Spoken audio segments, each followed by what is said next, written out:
Hello and welcome to this up close and personal on binds. I thought it would be helpful to give an introduction on binds because quite often you only come across one when you're mid-class and you're in a crescent lunge and then a crescent lunge twist, and then the person next to you is doing some twister-like looking bind and you think, how on earth am I supposed to get into that? So I'm here to help, and we'll start at the very beginning because there are some simple binds that are great to do to just introduce your body to movements that it definitely does not do every day, but are really good because binds are great for twisting the core, flushing out toxins from organs, getting fresh blood into places, massaging our lymphatic system and squeezing out our lymphatic system, so helping things that might be stagnate, just moving. They're great. Love a bind, they can feel really good. So if you start in a seated position, what we're going to do to begin with is come into a simple twist. If it's that time of the month, so on your period, I would recommend just stepping away from doing binds because it can feel quite intense. And of course, if you're pregnant too, stepping away. Right arm over left knee, right hand center of the back of the mat. And you're going to twist through the thoracic. It's going to inhale and then twist. Inhale and twist. So as you exhale, you can deepen the twist. And what you're going to do is you're going to, with your left hand, you want to try and wrap it. So I'm going to turn around so you can see what I'm doing. Wrap it round behind your back. If this is where you come to, great. That's the beginnings of a bind. If you can find the top of your thigh, then that's coming into a full bind. But this is great. At least you're just starting to move in the direction of what a bind feels like. And then release. Because that in itself can feel quite intense. So just give your body a moment to take that twist and that bind into the fabric of its being. In yin, which I'll talk about in the stretch and flex section, in yin, when you've done a deep, long yin pose, you just take a moment to allow the body to settle. It's called a rebound, just to notice the effects of that pose. And it's can feel similar with a bind, particularly when you've just started doing them, because they can feel quite intense. So now just coming on to the other side, we're going to bring the hand across the opposite knee. And then you can start with the hand, the center of the mat. So coming into a twist, so inhale and exhale. Twist, then inhale, exhale, twist. And then you can just start to be a bit playful. You can take that arm behind you, reaching towards the top of the thigh. If it reaches there, you can grab onto it. If it doesn't, don't worry at all.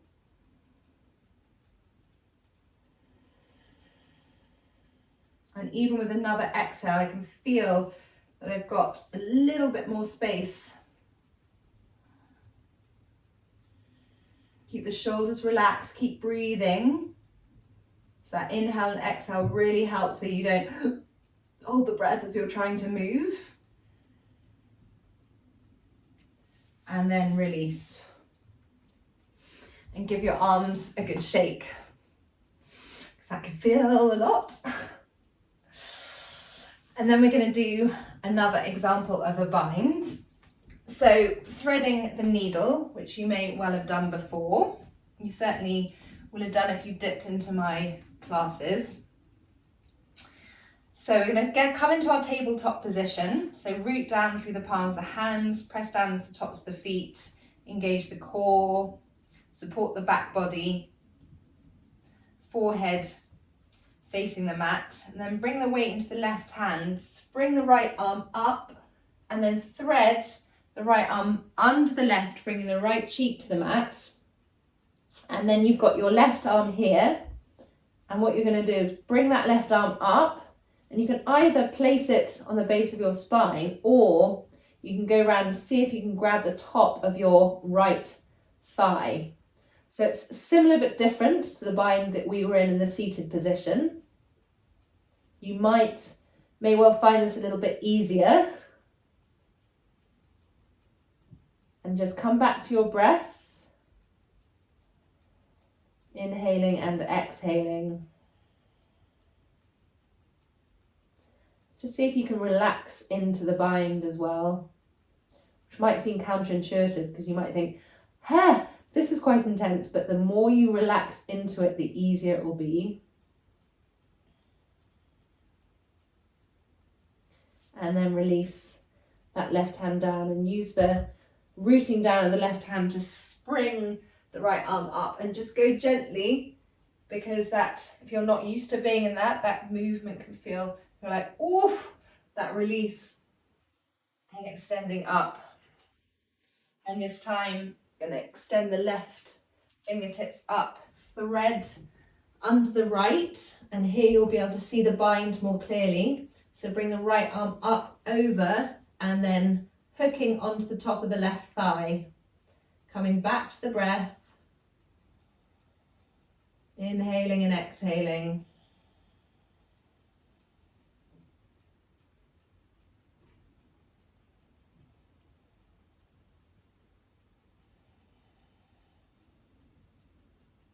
And then releasing that right hand back down to the mat, pressing into the palm of the hand, springboarding the left arm up and releasing it down.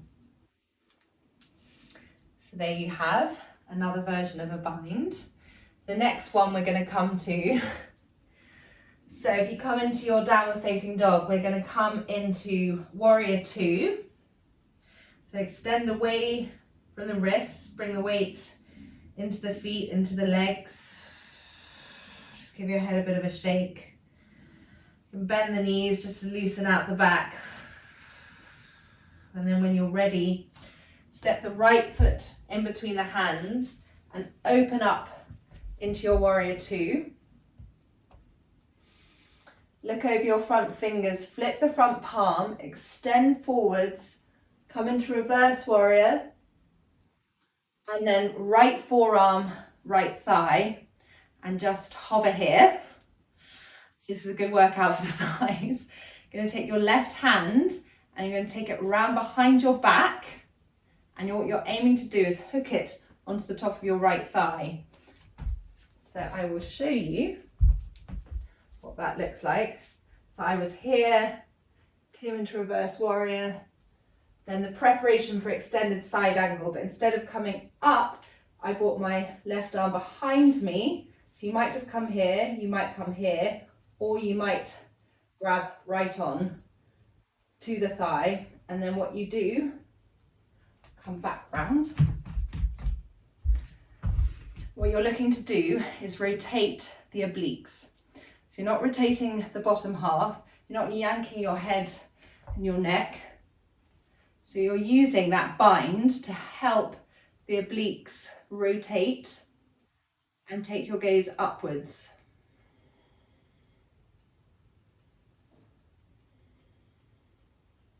And then release and just come up and straighten the front leg. So that's brilliant. That's a really great bind to do and really helps support that rotation. So they're a really good reference. Kind of next stage of this particular bind. So coming back, bending that front knee, what you'd be doing is your right arm comes down your left arm behind you comes down and you're looking to grab on the right onto the left. So if I turn round so you can see that.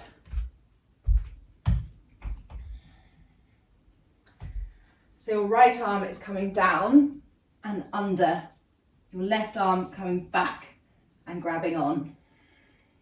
And that enables you to then turn the gaze and use the right arm against your thigh to look up.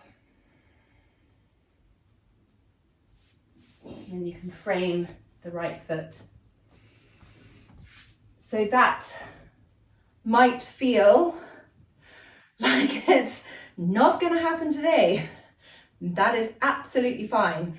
As I showed you that the bind from Warrior 2, when you place your left arm behind and grab onto the top of the thigh and then rotate, that's a really effective bind. We come onto the other side. So let's come into our downward dog. And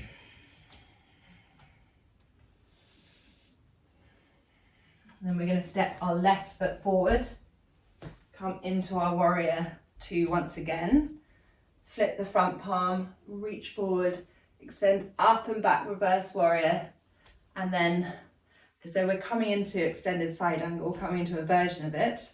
So we're here. So this arm is not collapsing down.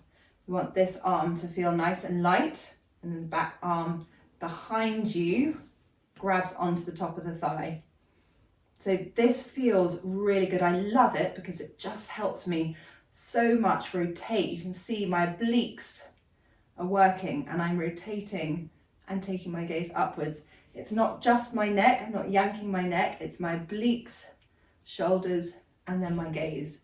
And my arm remains nice and light.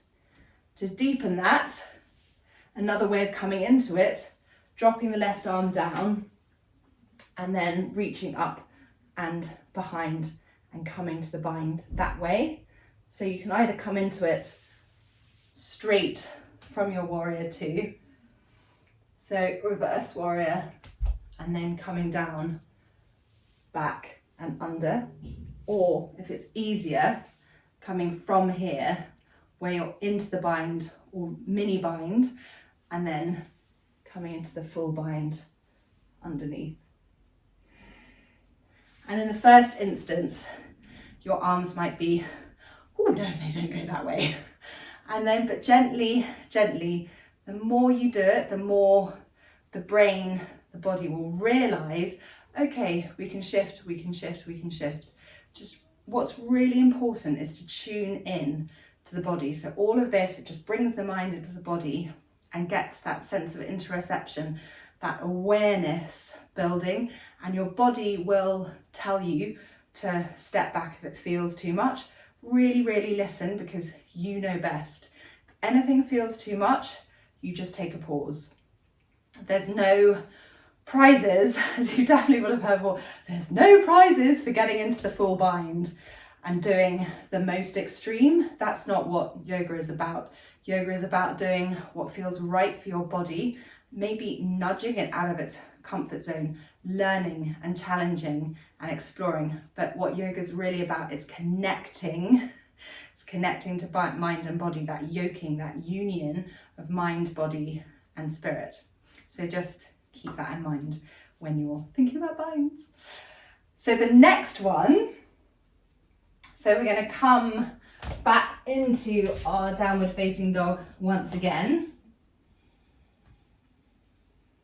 And this time we're going to step the right foot forward. We're going to come into crescent lunge. Find our stability. Bring our hands into prayer. And then we're going to hook the right elbow across the right thigh. And this may be what you come to. This in itself is a lot. This is a challenging pose. I'm showing you the full pose so that you get the idea of it. But this in itself, you might come here. You might just turn a little bit like this. that's absolutely fine. And then you're working towards coming down. And then when where you're going, the arm comes behind and then under. So for me, this is my right arm coming up and back, my left arm under. This is a really intense twist.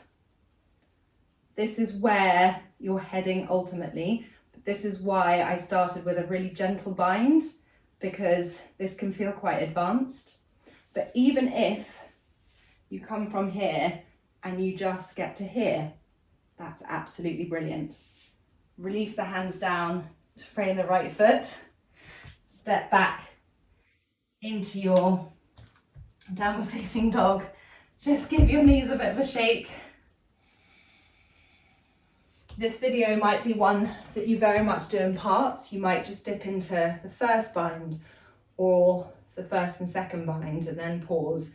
And then over time, come further into the video and finally into the final bind. So as I was just saying, just go with your own rhythm.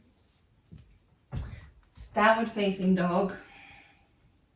Step the left foot forward. Inhale up, crescent lunge. Just take a moment. I always come back to my breath before I shift, particularly into an intense pose, because it really helps my focus and my balance. So I come straight back to my breath. Bring my hands into prayer at heart center, right elbow across the left thigh. And as I said, this might be as far as you go, or just simply turning might be as far as you go. That's brilliant. If you want to give it a try, hooking that right elbow across the left thigh, do. If you then want to try to go a bit deeper, absolutely do. And you might just come here. So my left arm is behind, my right is just thinking about coming under. Or you might give it a go, grabbing on. And if you do come into this pose, take a deep inhale and exhale, just giving into the pose and relaxing. And as you do so, you'll feel the twist deepen. And then come back to frame the left foot. Step back into your downward facing dog. And then come down into a much deserved child's pose. Whatever you have done, whether you've done part binds, whole binds, looked at this video and thought, nope, that's not for me, not at the moment. I congratulate you and thank you for giving it a go and dipping into this video and this up close and personal. And I hope you've come away with the knowledge and the confidence to give it a go and explore them when you come to the classes in the different sections. So thank you for joining me, and I will see you soon.